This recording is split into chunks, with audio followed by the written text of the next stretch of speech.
Hello and नमस्ते friends, welcome to the video. आज हम लोग पढ़ने वाले हैं इफेक्ट्स ऑफ इलेक्ट्रिक करंट में इलेक्ट्रिक मोटर के बारे में। ठीक है, हम लोग इलेक्ट्रिक मोटर के बारे में क्या क्या पढ़ेंगे, उसका working principle, construction and explanation. So let's begin. तो फर्स्ट हम लोग देखेंगे वर्किंग प्रिंसिपल। इलेक्ट्रिक मोटर कौन से प्रिंसिपल्स के ऊपर काम करता है, पहले हम लोग वो देखेंगे। Okay, Electric motor works on the fact that the current carrying conductor produces a magnetic field around it. A current carrying conductor placed perpendicular to the magnetic field experiences a force, which we can call it as Fleming's left hand rule. ठीक है friends, okay, तो जैसा कि हम लोग को पता है कि एक current carrying conductor magnetic fields produce करता है, ठीक है, यानी मैग्नेट की तरह काम करता है। ओके, जो हमारा मोटर है वो भी इसी फैक्ट के ऊपर काम करता है, ठीक है। और ये जो करंट कैरिंग कंडक्टर है, ठीक है, अगर हम लोग इसको मैग्नेटिक फील्ड के परपेंडिकुलर लग दे तो ये क्या फील करता है, ये एक्सपीरियंस करता है फोर्स, एक तो अट्रैक्शन का, एक तो रिपल्शन का, जैसे एक दो परमानेंट मैग्नेट्स में होता है, ठीक है। और इसको हम लोगों ने पढ़ा है फ्लेमिंग्स लेफ्ट हैंड रूल में, ठीक है। तो इसके पहले वाले वीडियो में हम लोगों ने फ्लेमिंग्स लेफ्ट हैंड रूल के बारे में बात की थी। अगर आप लोगों ने वो वीडियो नहीं देखा है तो जाके उसको प्लीज पहले देख लो, ठीक है। तो अब हम लोग बात करते हैं steps to draw electrical motor with explanation के बारे में, ठीक है। अब हम लोग देखेंगे कि कैसे एक मोटर को ड्रॉ करते हैं, ठीक है। नॉर्मली हम लोग बुक में कैसे ड्रॉ कर सकते हैं।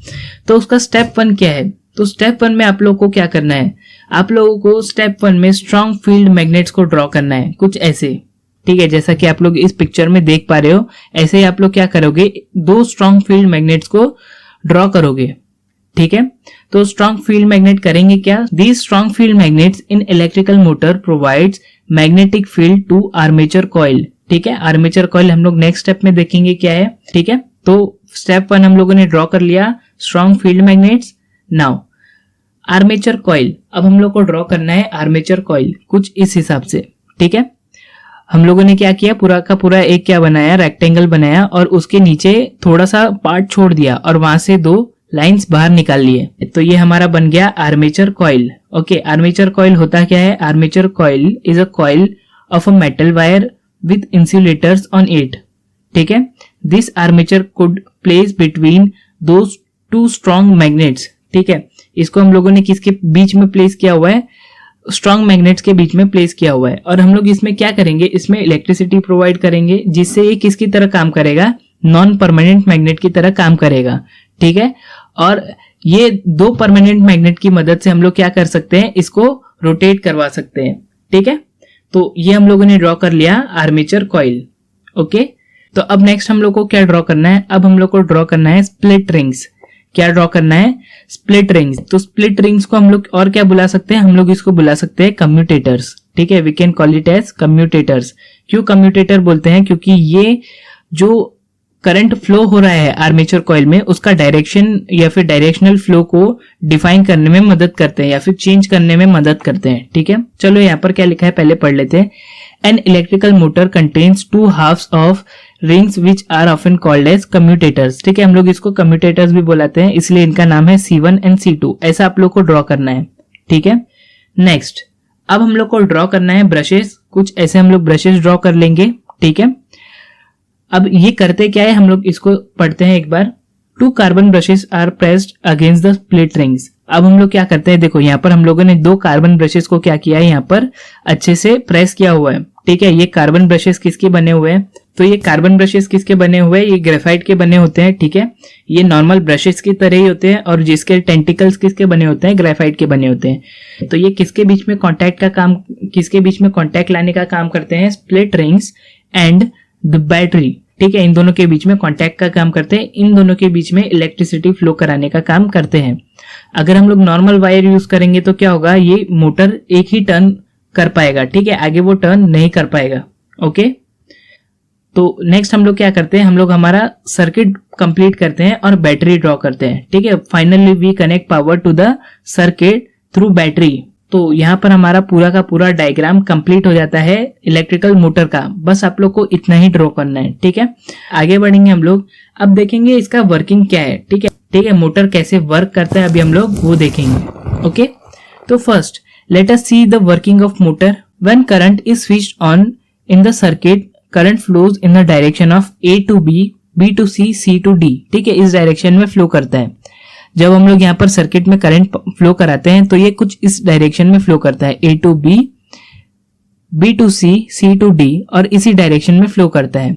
ठीक है, यहाँ पर देखने वाली चीज ये है कि जो हमारा मैग्नेटिक फील्ड है वो कौन से डायरेक्शन में, नॉर्थ टू साउथ डायरेक्शन में। ठीक है, हमारा मैग्नेटिक फील्ड कौन से डायरेक्शन में, नॉर्थ टू साउथ डायरेक्शन में, इस डायरेक्शन में। ठीक है, और हमारा करंट कौन से डायरेक्शन में है, ऊपर के साइड है। तो यहां पर होगा क्या, जो हमारा ये आर्मेचर कॉइल है वो ए बी के साइड वाला अंदर की तरफ जाएगा, नीचे की तरफ जाएगा। देखो ये दोनों एक दूसरे से परपेंडिकुलर हो गए, हमारे मैग्नेटिक फील्ड का डायरेक्शन और करंट का डायरेक्शन एक दूसरे से परपेंडिकुलर हो गया। ठीक है, यहां पर देखो परपेंडिकुलर दिखाया हुआ है। तो हमारा जो आर्मेचर कॉइल है इस साइड का, ए बी साइड का, वो अंदर की तरफ जाएगा। ठीक है, और ऐसा ही उल्टा कहां पर होगा, C to D में होगा। देखो यहां पर ऊपर की तरफ था, यहां पर नीचे की तरफ है। अब ये नीचे की तरफ होने की वजह से क्या होगा, ये बाहर की तरफ पुश होगा। ठीक है, ये नीचे की तरफ है और यहां पर ये परपेंडिकुलर, तो ये बाहर की तरफ आएगा। ठीक है, अगेन ये बाहर की तरफ आएगा on the basis of Fleming's left hand rule. ठीक है, तो ये मोटर क्या करेगा, एक टर्न कंप्लीट करेगा। ठीक है, तो चलो इसको एक बार पढ़ भी लेते हैं। तो when current is switched on, current flows through the direction A to B and magnetic field north to south. ठीक है, magnetic field north to south है जैसा कि हम लोगों ने देखा। So by the Fleming's left hand rule downward force is applied to AB। ठीक है, यहाँ पर डाउनवर्ड फोर्स अप्लाई होता है ऑन AB। ठीक है, and similarly upward force is applied to CD। और सिमिलरली यहाँ पर क्या होता है, CD के ऊपर अपवर्ड फोर्स अप्लाई होता है। ठीक है, अब ये फोर्स अप्लाई होने की वजह से होगा क्या, AB और CD अपना जो पोजीशन है वो एक्सचेंज कर लेंगे, पूरा का पूरा एक टर्न कंप्लीट करेंगे। तो वो कुछ ऐसे दिखेंगे। देखो AB की जगह पे CD आ गया और CD की जगह पे AB चले गया। ठीक है, तो जैसा हम लोगों ने लास्ट डायग्राम में देखा था, AB लेफ्ट साइड में था और CD राइट साइड में था। तो अब क्या हो जाएगा, CD लेफ्ट साइड में आ जाएगा और AB राइट साइड में आ जाएगा। ठीक है, अगेन ऐसा ही वापस से रिपीट होगा। Now as you can see AB and CD have change their position. ठीक है, this process repeats again with the help of split rings which changes the direction of current in circuit now CD to AB, which again rotates the armature coil which completes the full turn। ठीक है, ये पूरा का पूरा एक turn जो होता है हमारे मोटर का वो कंप्लीट करता है। और ऐसे ही हमारा मोटर क्या करता है, बार बार टर्न्स लेता रहता है और वो गोल गोल घूमता रहता है। सो बाय दिस वे हम लोग क्या कर सकते हैं, इलेक्ट्रिकल एनर्जी को मैकेनिकल और काइनेटिकल एनर्जी में चेंज कर सकते हैं। ठीक है, तो ये पूरा मोटर किस तरीके से काम करता है, कुछ इस तरीके से काम करता है। एज यू कैन सी हम लोगों ने ये पूरा का पूरा मोटर ड्रॉ किया और इसको समझा इसकी वर्किंग कैसे है। तो ये कुछ इस तरीके से काम करता है। ठीक है, thanks for watching this video. अगर आप लोग को ये वीडियो पसंद आया तो मुझे कमेंट सेक्शन में बताओ और इस वीडियो को लाइक करो। ओके, और आगे आप लोग को अगर कोई दूसरे टॉपिक पे वीडियो चाहिए तो प्लीज मुझे कमेंट सेक्शन में बताओ। Thank you friends.